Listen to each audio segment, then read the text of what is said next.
No.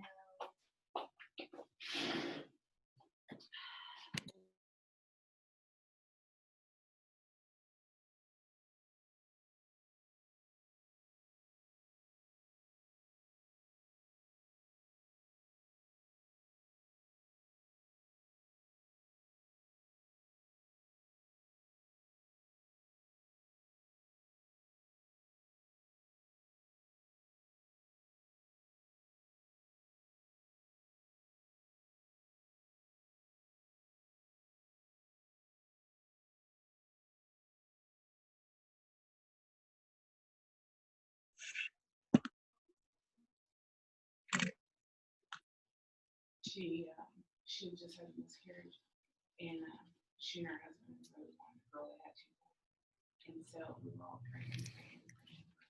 She got raped. Oh my 2 girls. Oh Be my careful, God. that's what you Be get. careful what you wish for. How wonderful for her. That is How all praying for girls. exciting.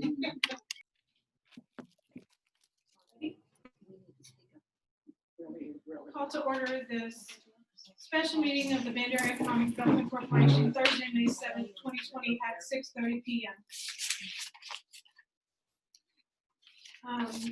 We have Lynn Palmer, Andrea Jankowski, Laura Davenport, Marna Corral, Darcy Hasty, Lee Corral absent. Tony Coons, President, Megan Lamb, Administrative Assistant. We have no visitors to be heard at this time. The consent agenda, we don't have anything for the consent agenda. There were some issues with the meeting minutes last week, so they will be postponed until next time. Apologize for that. So I'm going to phone in the EDC attorney on speaker. So a couple of things, just housekeeping things. Hi, Monty. You're on speaker at the EDC meeting. Okay, you got a quorum? I do, sir. The only one missing is Lee Corral, so the rest are here. I would like to announce that because Monty is on speaker and because we've had complaints with Zoom that people cannot hear us, if you would be so kind as to, number one, state your name when you speak so that Monty knows who you are, and because he's not on Zoom. And then the other thing is so that people can hear us clearly. So that would be great. The first, we've already called to order the meeting, Monty, and we're on agenda item 4, update from the EDC president and vice president. I just wanted to give a quick update on some of the things that we ruled on last week. I spoke to Hayo Silver. They're in the process of getting their PA. The business owner is in quarantine. She traveled out of the country, so she's in quarantine. So I've sent the paperwork to get signed, and the checks are in the lock to save until they can do the exchange, but we're on track for that. And I don't have any other updates. Laura, did you have any updates that maybe I'm forgetting? No. All right, very good. Moving on to number 5. Discussion and determine the eligible business per the City of Bandera City Council Resolution 2020-003. So I worked pretty closely with the mayor, our attorney, the city attorney, and the city secretary this week to make sure that the resolution, it actually reflects what the motion was that the motion was made in city council. So the eligibility is clear, that the only eligibility factor is city businesses that collect sales tax, period. So then to determine how much you pay them is non-essentials up to $2,500, essential is up to $1,000. That is determined by the tax that they've paid or collected and paid for the city for the last 12 months, up to 12 months. They're 2 times their rent plus utilities or 2 times their mortgage plus utilities. Find the highest amount of that. $2,500 is the cap for non-essential. $1,000 is the cap for the essential. So the application that was approved by the previous board allows for all of that. We do have to have additional information should their tax filings that they gave us not add up to their cap. We give them the opportunity to give us proof of how much their mortgage or rent and utilities are to allow them to get more money. So that is the eligibility criteria and the determination of how much we get. And I know that Darcy and Lynn have worked very hard at reviewing the applications, and they've got a list, and so I'm going to turn it over to whomever wants to speak first. What would you like to know? I mean, I did make some notes. Unfortunately, I did all the notes on that wonderful spreadsheet you sent me, and then I saved it, and then I couldn't find it. So I did get my son to help me with that, so I'll repeat that. But what I have found, I bet it's there somewhere. Yeah. What I have found is that most of the applications have filed like straight to the Texas Comptroller, and they filed like 0.20, and there's no itemized of what goes to the county and city. But some of them do have that. Now, I think that that's probably okay. I'm sure whatever goes to the state comptroller is being dispersed accordingly. So the only thing I would just respond to that one particular thing is I did see an application in there that was itemized, and it did not have Yes. Bandera City. Yes. So I don't think we can assume that if we get a Okay. total that everybody is clear. So they should have an item, even if it's a handwritten report, and that report matches up to the dollar amount that you see and what they've actually submitted. The itemized handwritten one, whatever their worksheet was to submit to the comptroller, that should work out. I mean, I would think that would be, as long as you go ahead, Darcy. And you're talking about not just them writing something, you're talking about what they sent to the state. So when I do the sales tax, I fill out, how much my sales are and, the percentages and stuff. And I have it broken down on my little worksheet. And when I go to put it online, I don't always have to break it out to them. Or the report that I get back is not always broken out. So the report may have a dollar amount, my worksheet may have a dollar amount. As long as those match, then we can assume the worksheet percentage is broken out. I mean, I would think so. And I know from us looking at what we looked at on all the applications, most of us would be like, hey, yeah, this business is in the city. Obviously, they're paying city sales tax. That is not the case. We've had that problem before. Right. Go ahead, Laura.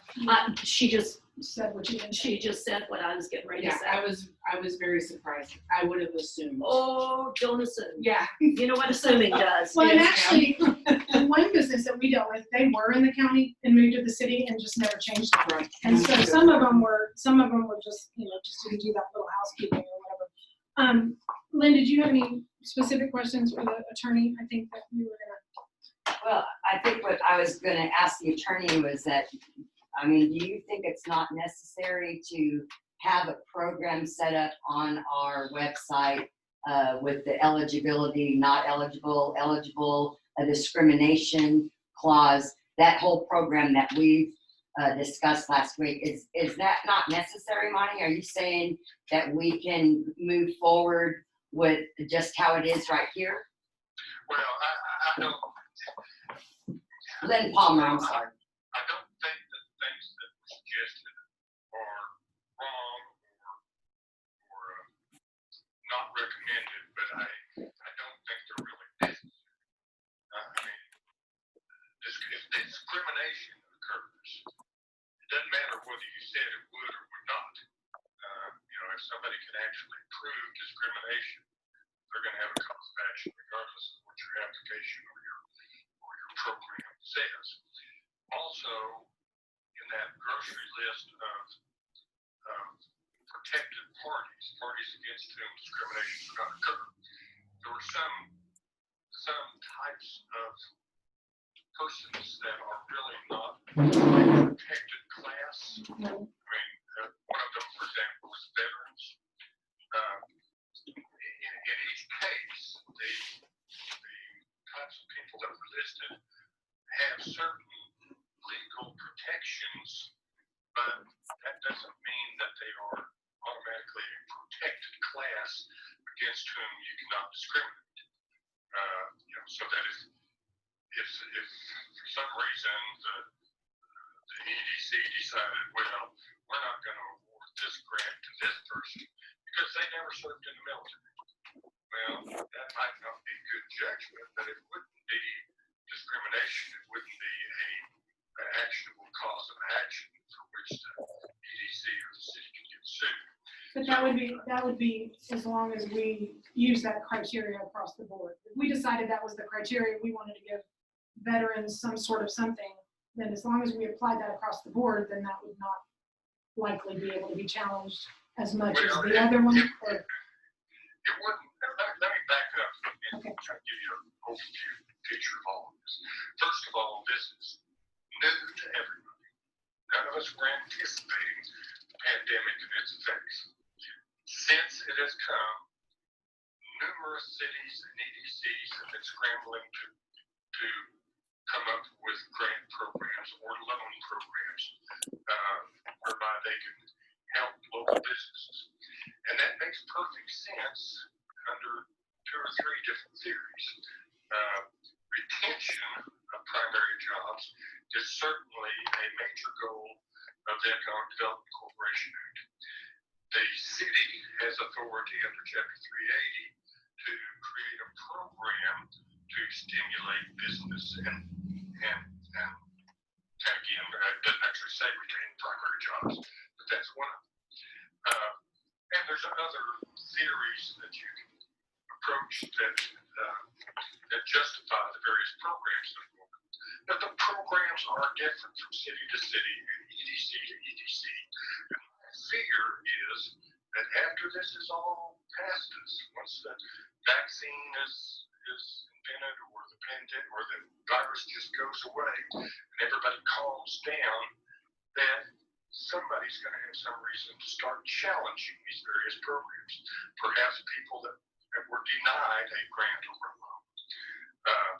So if you're going to create the program, obviously you're going to need to come up with criteria for who's an eligible applicant. In doing so, I don't want you to get so detail-oriented that you may create controversy and cause anybody to later want to challenge the whole program. The flip side is opposite that. There's a very good chance that oh goodness, I lost my train of thought.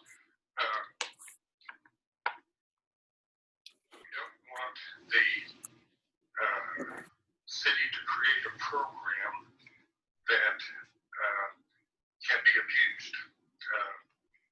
And my other fear about what's going to happen after all the smoke clears is that there are going to be some bad actors, some cities that did it wrong on purpose, or certain individuals did it wrong. And that will lead to a challenge. So we're kind of on, I won't say thin ice, but we're in uncharted territory with some of the details that are coming out. Well, I definitely know, Monty, that's why we waited. We were waiting for the state comptroller to tell us, specifically what, open things up like they did for the TABC and other organizations to let us know what we can and can't do. But, we kind of went this direction, obviously with the city attorney that did the original resolution. We already have a grant program set up. We already do grants. So the program itself is already set up.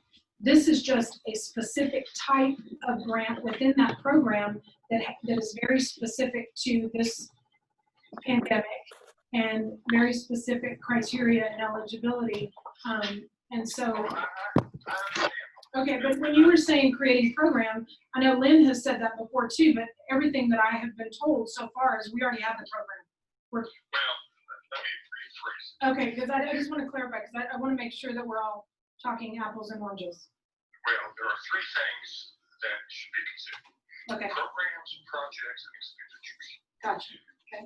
Projects have a set procedure for how they get approved, and you're all familiar with it. Yep. There's an application, there's a decision on incentives, there's a drafting of performance agreement, there's a 60-day waiting period, before money is actually distributed. City council has to approve resolutions in 2 readings, and so forth and so on.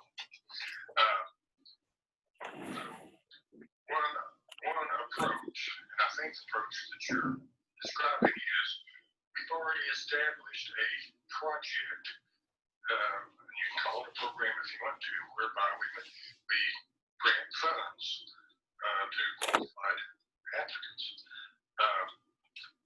And hopefully that is all we need in this case.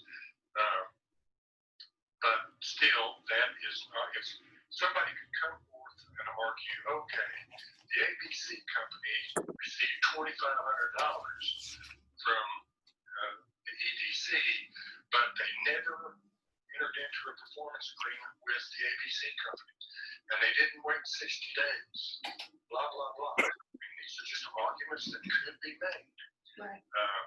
I'm not saying that y'all's approach is, Well, and some of that, doesn't that have to do with dollar amount too, about the, I mean, well, isn't there a cap for 60 days or no? no, Okay. 60 days, the purpose of the 60 days is to allow citizens to petition for an election about this particular project.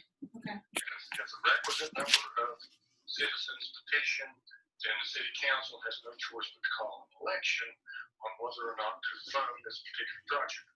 Some other cities have approached their particular legislators and probably the governor's office as well, encouraging them to waive that 60-day period so that they can just go forward and make these grants or loans on a project by project or business by business basis without having to wait for 60 days. And who waives that again? I missed that. Well, I said some cities have contacted their legislators and governors Oh, okay. Okay, gotcha. to ask that 60-day provision in the law be waived, but that waiver has not been granted. Okay. So, and I'm not telling you this to make you worry about your particular program. I'm just Well, telling you. Well, what you intended not to do is definitely do it. So does that mean we have to wait 60 days? No, Or that is not what I'm saying. What you are doing is going forward with a program which you have gotten the approval of the city council from, which you did properly, that allows these grants. With very specific eligibility and criteria. Yeah. That's right. Yeah. That's right. What I'm really trying to convey to you is that with all the newness that's involved in this, it's impossible for anyone to tell you, oh, don't worry, be happy. Nobody's ever going to challenge the program. And look around you, everybody else is doing it, so it must be the right thing. I never thought anybody would challenge a skate park money, and that was the most miserable part of my life. So there you go.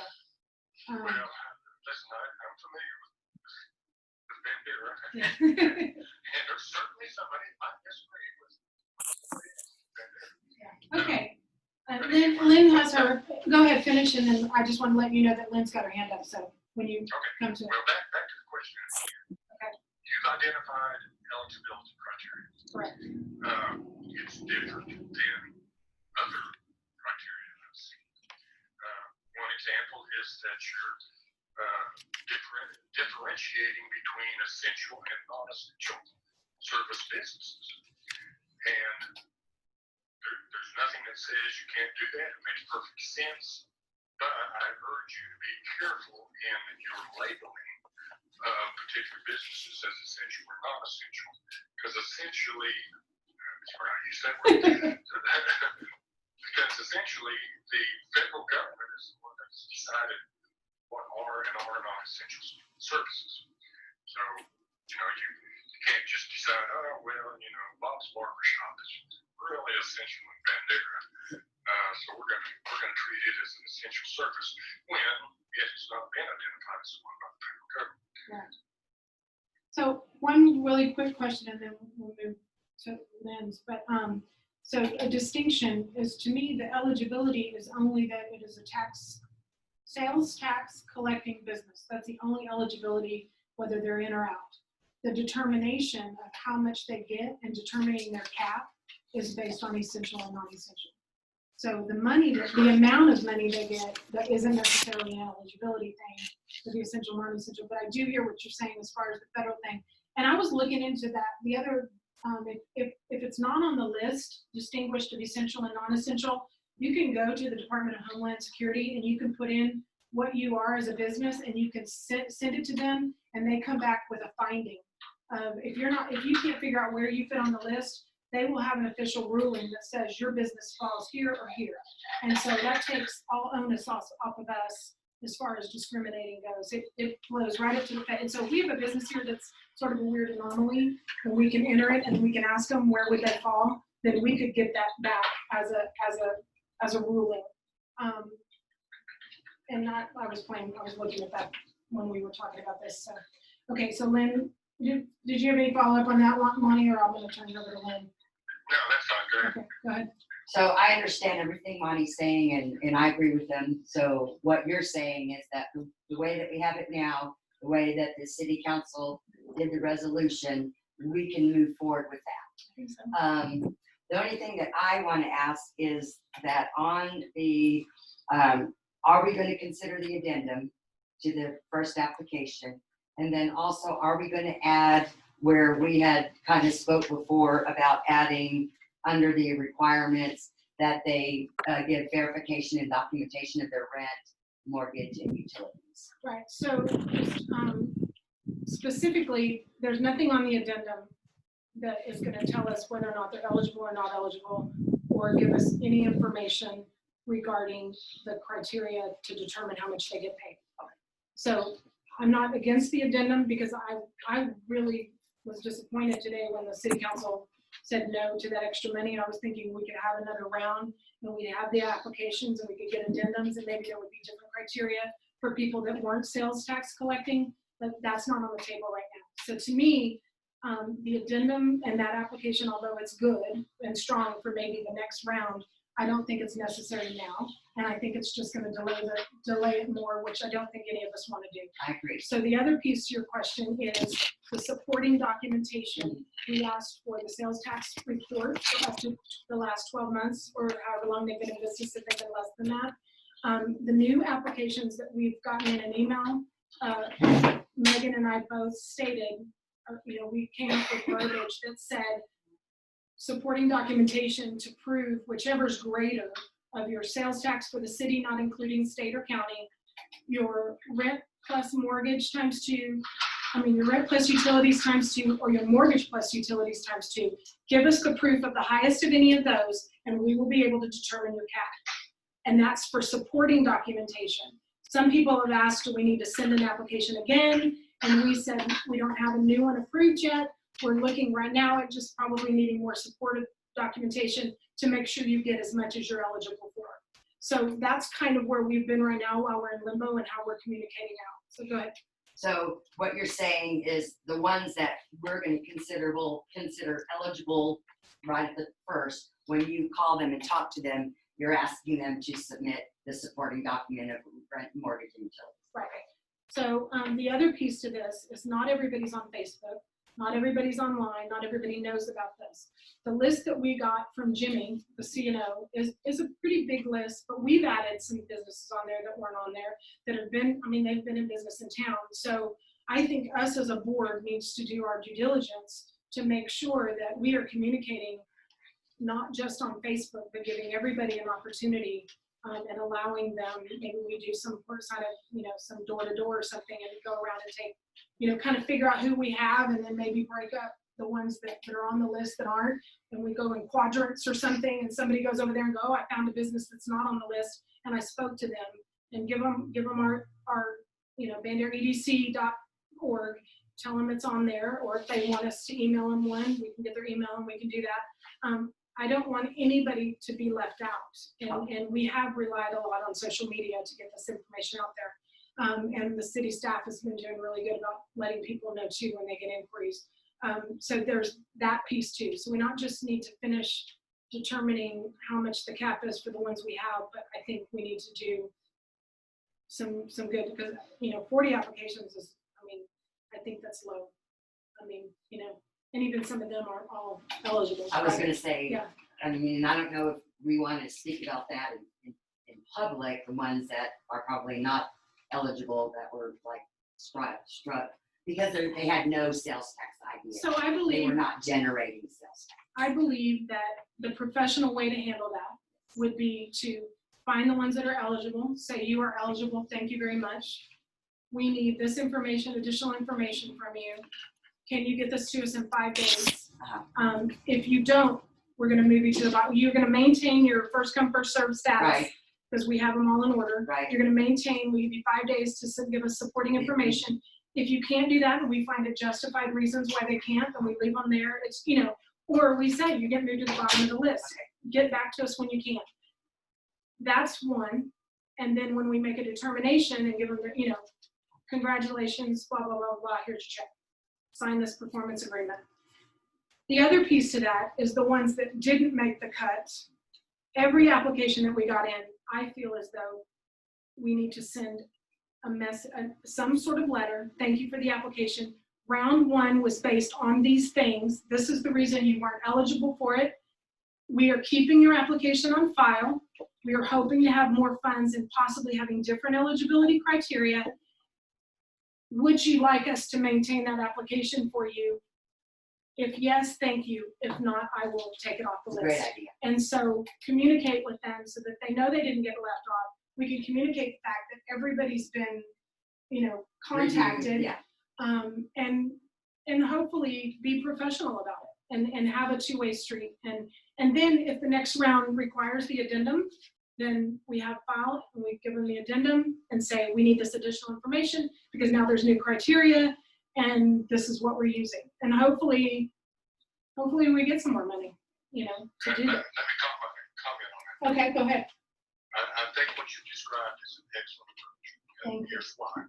Because I've seen at least one of our clients start out the program with too stringent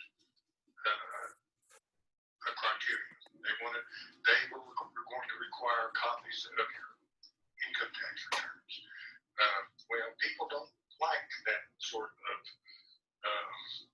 Big brother? sticking your nose, government sticking its nose in your business. So as a result, that particular city didn't get many applications. So they backed up and changed the criteria. And I would encourage the same thing with y'all. I think that's what you just described. Is if you start running into resistance, complaints, accusations, then you may need to step back and reevaluate your criteria. But the only way you're going to find out is by attempting. Okay, thank you, Monty. Lynn, Adrienne? And I think that we can determine their gross income or anything like that by just what they submit as in their sales tax. You can't, you gross you can, net you can. Yeah. Right, yeah. So It should be based on that's Gross taxable sale, taxable Right. goods. They may have other sales that weren't dealing with taxable goods, Yeah. but yeah. So, go ahead, Darcy. Can I please change those flags? Sure. The city council has wrong and it's definitely. Okay, very good. Be sure to send a memo. Yeah, I don't really do that. I know, but what if they accidentally did it? We're adjusting the United States flag to the left and the Texas flag to the right. Go ahead, Lynn. So will Monty be coming up with the performance agreement, or we have a performance agreement that we can use? We have a template, some templates and things, and we could definitely, we'll run it by him because this is the new thing to do this, and so he would tweak that. Okay. But we would start with the same template we always have, and then he goes in and does his thing. We try to be as efficient with his. He's already done this once, Yeah. so we can use what we built already and then kind of modify and use it again. That to me is always the best approach. Go ahead. This sounds like a great idea. Everything that's been discussed tonight, I think will work. Anybody have anything to add or questions for the attorney or anything going forward? There was, the 380 was put on hold until The 380 was put on hold until June, I think. So that's a little disappointing, but the thing is that if we do our due diligence and we go out there and we find eligible businesses and use this money and for what is intended to use it for, what we're setting this up for, I think that will reinstate a lot of faith in our community regardless of what the city council does. Because they've allowed us to do this with our money, and I think we need to do it no matter what they decide. Go ahead. And it's only a month away, and I think it's gonna take us a month. I was disappointed too when I heard that this morning. However, it is only a month away, and I think it's gonna take us a month to get this money out anyways. And I think if city I hope it council, wouldn't take that long, but maybe. I hope not, but I think that it very well might. I think that when council sees that we're getting the money out and we're getting it out in a responsible way, and the public sees that we're getting it out in a responsible way, and they can move it up. Council can move that up and say, look, okay, they've gotten these funds out, businesses still need money, let's go ahead and move it up. So what I would suggest is that we've got a first come, first served basis already stated. We already know how our applications came in. Eligibility is not changing and the cap is not changing. So as long as you find the eligibility, you've got the cap, and you know how much to pay them, pay them. Go as you go. If you find someone that's disabled or not eligible, send them a letter. Just go one by one by one by one, and when you get to the end, then let's go out and find more of who's there and then start over. Well, I agree. I think we need to get moving because these businesses are hurting. no, they've And been, the longer we wait, the more they hurt. it's been 6 weeks. Okay, any other suggestions, comments? So how are we gonna do the process of the applications then? Did we make a decision on that? I guess we need to make sure we're gonna be doing that the right way. Is the whole board going to be reviewing the applications and then the whole board will see the checks written? Or So how are we the way, gonna do that? so the way the motion was last time was, you wanted the board to review the applications. We sent them all out. Everybody has done it. You and Darcy took that to another level. You said you have all your notes. In my Yes. mind, you share the notes. Okay. With all of the applications, and then if we need to meet again and review them in batch, or if we just need to get an approval from the board that said yes, as long as you have this proof and this proof, then let's get this going. We'll get the performance agreements going, and as you have them sign the performance agreement, you then get the check. But the meeting, to me, I get the oversight of it. We've already made decisions. There's nothing we're making decisions on. And Monty, please, I'm gonna say this, but I'm gonna lean to you to clarify. So we've stated exactly how we're doing the eligibility and how we're determining the cap. So if we submit that information to the board, the entire board to review, and the working group move forward with cutting the checks and getting the performance agreements out, is there any reason to think that that's not legal from the Open Meetings Act perspective, or we should meet again to maybe do them in batches? Like as they get through and they have a chunk that we meet and have the board make a motion to say, we approve these, blah, blah, blah, blah, blah. Because that's not how we've done it in the past. When we make a decision for the program and project and stuff, the admin and the signers of the checks and the board that we have multiple board members sign the performance agreement. So there's signatures and there's accountability on the paperwork that says that more than just the administrator and the president did something. Okay, I'm gonna shut up now. Go ahead. Sorry. Okay. Well, there's not any kind of statutory guidance on how you process and approve, and whether it requires board action or something less. The other clients we have that are implementing these types of programs have, I think, in every case, turned it over to staff to do all the heavy lifting and who qualifies and who doesn't, and then they go forward to award the grant or the loan without bringing it back to the board. And that's how we've done most of ours. Once the eligibility and all of the actual motions have been done, it's been between the president, the attorney, and the admin assistant for at least the last 3 years. And then they've also added in that they have two additional board members other than the president sign, review the paperwork and sign it. And then of course, one city staff signs a check and one board member signs a check. So there's a lot of oversight going on. It's not just done in a bubble, but go ahead, Lynn. I think that's plenty of oversight. I think so too. I think that's plenty of oversight. Okay. We get to review we all get to review the applications. We all kind of get to narrow them down.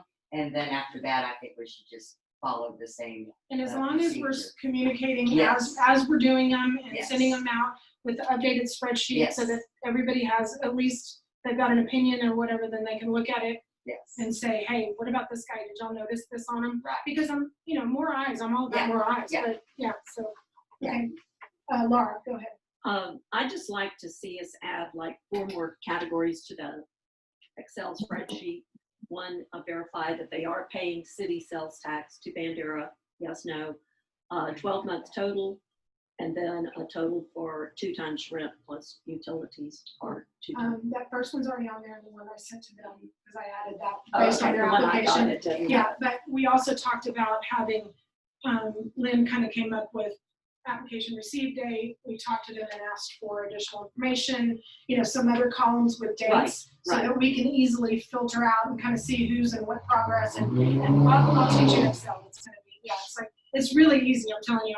I don't like Word. I'm old.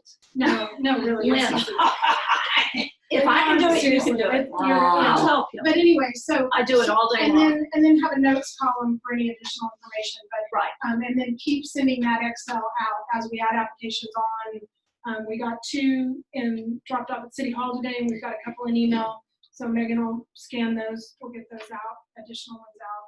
And then, so Darcy and Lynn, I know Andrew, you weren't here last time. They were the 2, I know it's kind of sometimes easier to get 2 schedules easier than 3, but there's clearly can be a 3rd person. Nobody here had the time at that time to volunteer, so that's open to you if you want to be part of that group.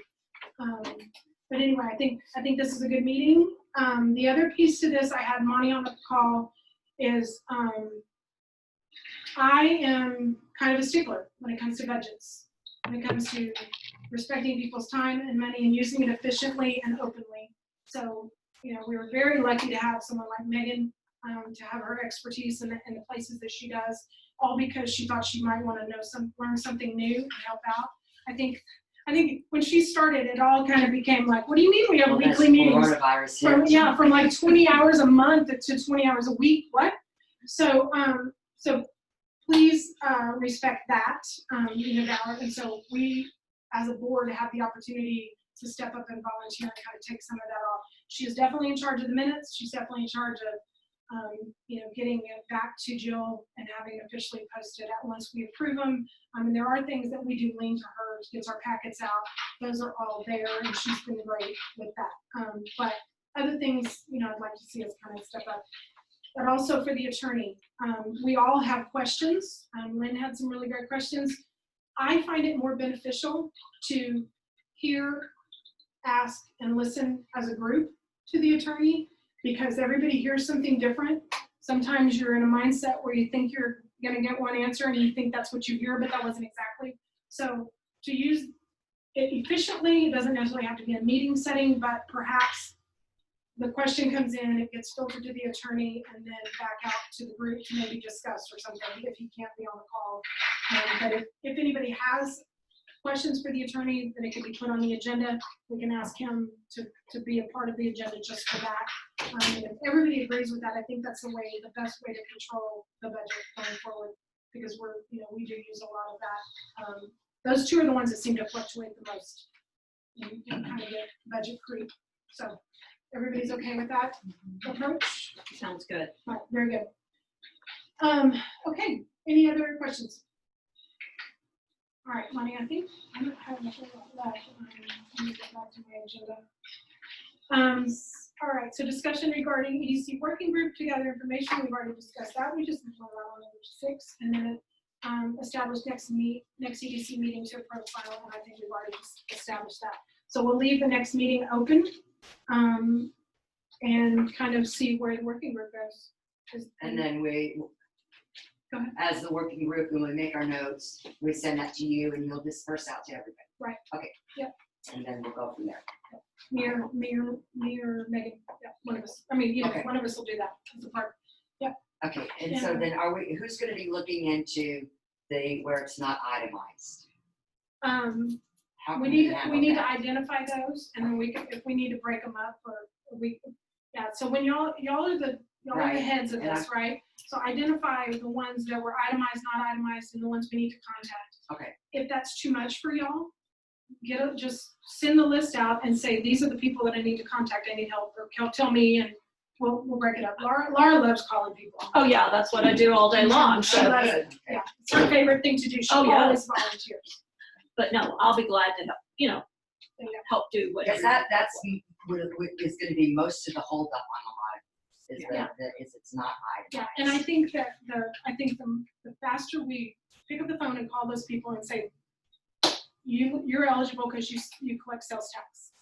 You're eligible because you don't sell, whatever we decide to tell them. And start that conversation. The faster we do that with every application that we've got, the better off that we're gonna look in the community. Because I'm just right now in limbo, it's never good. If they just, it's just another government thing. And, I just wish that we could do that some other way. I don't feel like we should call them and say, I don't know, is there another way we could do that? yeah, I mean, you don't have to quote me. We can come up with something. I just, We can start the conversation with, thank you for your application. According to your application, you collect sales tax for the city of Bandera. And can we do that in an email? Or you just don't want to use Megan? we can, but you pointed out that we forgot the email on it. So Because in that way we could maybe email them and say, I would rather talk to them because emails sometimes go in limbo. And you don't maybe know talk to them and get an email. Say, hey, can I get it? Would you prefer to be contacted by email or whatever? But we'll figure it out. I think we've got a good plan. Anybody have anything else to add? I'm just ready to get going. Yeah, me too. All right. Thank you, Monty, very much. Thank you, Monty. Do you have any other words of wisdom for us? I think you're on the right track. Everybody's got the right attitude and wanting to do the right thing. It's just the devil's in the detail, and the fact that this has never occurred for any of us before makes it, it's been 11 years of TML thinking I had heard every question that could come up in regard to municipal law, but now we've got a whole new set of questions that are coming up, so we'll do the best to help you. We just And I would want to press them. And I would appreciate you continuing to look out, obviously to give us that they might be ruling on EDCs or from a top level or budgets coming out that they're looking to allocate to us for. Well, and in that regard, I encourage you to pay attention to the TML COVID-19 reports. Daily. 39 came out today, and it included a quotation from our lieutenant governor about mayors and cities and counties. Yeah, I think that was in yesterday's. Yeah, I saw that too. And I've been forwarding those to y'all, so. Okay, thank you, sir, very much. I appreciate your time. All right, bye. Did you have something for you? No. Okay, go ahead. Since we have been depending so much on social media to get the word out, do we need to ask Bill to put this in the newspaper? And He's been writing Okay. articles. He calls every Monday and says, what's I going know, on? but Yeah. give the email address for the EDC if anybody wants to request an application. If you're okay, I can send him just a little blurb of Okay. contact information. Just a quick snippet. He and Jessica, just make sure that they both put it out there. I mean, And that they put, make sure you attach the Rent, more mortgage. verified. Right. So itemized. Yes. Yeah. We did that in That's the right. beginning, didn't we? I was gonna say, Monday when he called me, that was already set, and so I gave that to him. My mother told me I was quoted in the paper, I bought a paper, and I haven't had a chance to read it yet, so, I don't know exactly, but I did, I I said think you this, gave that information. I said, this is what I know for sure, because I read verbatim the resolution. I said, that's all I know for sure, is that sales tax collecting businesses, and it will be determined I don't believe based on these three, he didn't, okay. And, Mom just said I was quoted, but I don't know what, I don't think he gave that information. He didn't, yeah, because Print that my mother goes, you're quoted in the paper this week. I said, oh, good, what did I say? Never know. So, okay. Is there any other ways that y'all think we need to be getting the word out? I mean, I actually printed off an application to get this stuff. and well, That was very thoughtful. and I spoke with Miss Stein today as well. Okay, But, and we can talk about that, when we discuss the other applications. All right, very good. Okay, divide and conquer. All right, do you want to divide up the quadrants? not yet. Okay, I think they've got a really good Excel. They can get all the information in there. They've done a lot of research. okay. And And I once pretty that, much got that done. okay, good. I just have to, I You just can't gotta find find it, so I it. have to review it again, so, but that, it doesn't take long. I did notice that, it doesn't take long, because Yeah. really, everybody kind of meets the criteria. A few of them don't, at all, because they don't have a tax ID, or they're definitely not paying to the city. So those are out, but Right. it's just the itemized thing, that's it. About 10% of the people Yeah. don't. Okay. But in the beginning, they didn't know, so. No, their tax statement's not itemized. Yeah. Or in jurisdictions, because usually it's itemized in jurisdictions. By location. By the county or city. When we have one that is not paying the city at all, then By- she, By taxing entity. Yeah. Sales tax entity. Yeah. Okay, if there's no other comments, then I entertain a motion to adjourn. Make a motion to Oh. adjourn. Oh, go ahead. I'm sorry. I thought so there's nothing, there's not something on there, for the next meeting. Yeah. I was wondering if we could maybe update our EDC website with the new board members on it. Yeah, actually, right before y'all were sworn in, I gave all that information to Keely and Allison both. Okay, So so it's kind of up to them to do that. Yeah, and Oh. Jill actually said something about needing to update the council one too. So I'll just remind her of that. Does anybody not want I only have email on there. Does anybody else want phone numbers? Do you just want email too? On What? I think all of our existing numbers were just email, and they call the city and they can get us, they can contact us directly. Laura's really great about taking messages.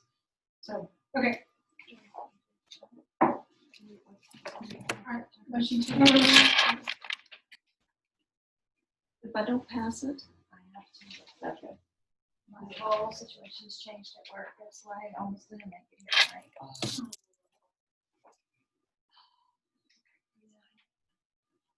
Wonderful.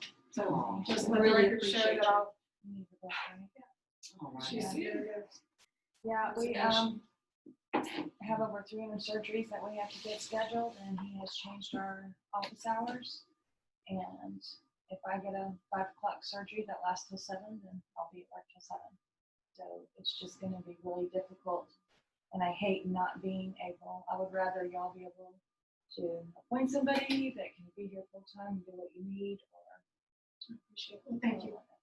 Thank you very much. And I am going to miss y'all. And thank you for. I would be willing to move Thank you if you for knew what everything. time you would be Oh through. my gosh, That's the bad thing about it is I don't. Well, and there'll be opportunity in the future to, things calm down. So, you don't have to be on the board to volunteer. No. So if you just miss us or something, Yeah. raise your hand. We can. I'll see you at the bank, maybe. Yeah. Yeah, Maybe. maybe. We'll tell April to fill out an application. Yeah, there you go. There you go, There you go. there you go. How funny. Pop. So, okay, entertaining. I make a motion that we adjourn. Thank you, Laura. Darcy seconds. Meeting adjourned 7:22. Thank you, everyone. I thank you for all the knowledge. Okay. what she said. I just really enjoy working with you. I really enjoy calling you friends. I mean,